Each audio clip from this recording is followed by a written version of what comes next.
Swearingen. This is my 11 o'clock workshop here at Show Me Showdown here in St. Louis. So this is where I talk a lot about the idea and concept of call and response and action and reaction. Right? We started out by doing a simplified contact improv drill. So what we did is we had a partnership here. We had one puppet and one puppeteer for the first one. Right? So if I'm going to be the puppet for the first one, this is my puppeteer. Right? What the puppeteer did is he made contact, right? And I just simply react to that contact in some way. And then he's going to make another point of contact, and I react to some point of way. Right? I keep going until I make another point of contact, and I just roll from there. The point with this is I interpret energy that I receive, right?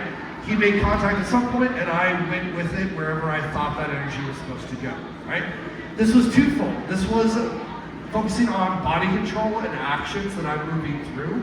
I need to be able to move within my own space without falling around and moving on top of myself. I have to fill the space that is directly around me as I'm moving through, right? The second part of this is the puppeteer has to pay attention to where I'm at. So if the puppeteer makes a point of contact and I start moving, right?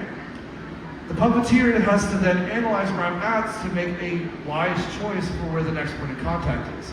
Because if he were to contact like here, and then just keep making contact at that point, I just am slowly going down that way, right?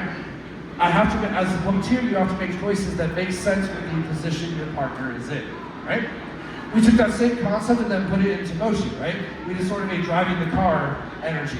Or if I have my car, I have my driver. The idea is if I'm moving my partner through, right?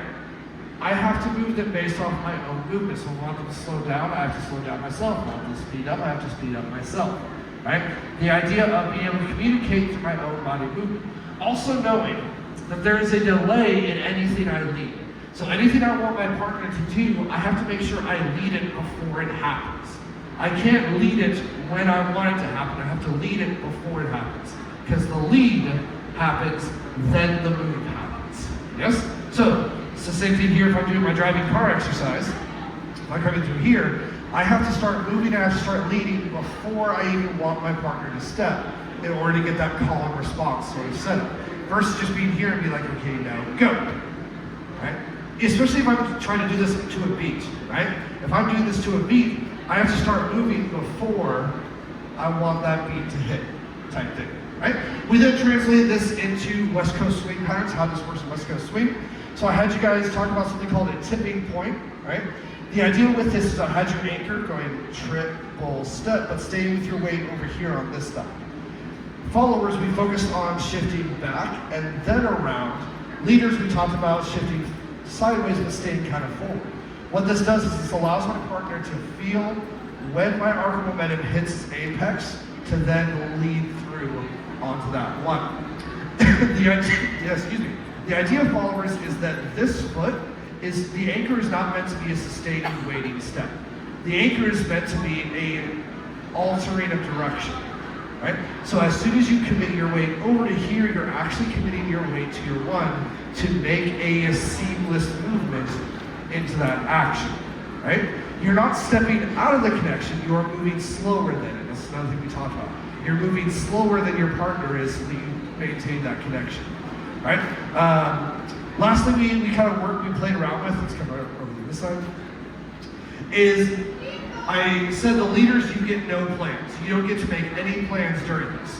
Followers, I talked about like opening up the triple to here. Leaders now have to make a decision based off where the follower is. So if I'm here and my leader goes, so what is the decision? Okay, he's gonna take me this way, right? Let's say I end like this now. Now he has to make a decision based off this position. Go ahead, right? Through there, right? So the idea was leaders living the moment, like analyzing where my follower is finishing so that I can make a decision based off where they're at. Very similar to the puppet and puppeteers, like, okay, they're in this position, this action is going to be best for them in that case, right? Versus like, okay, I don't care how they finished, we're doing a short push, right? But changing that plan, letting yourself live in the moment. Cool? Thank you very much, my assistant. Thank you very much for coming to my class.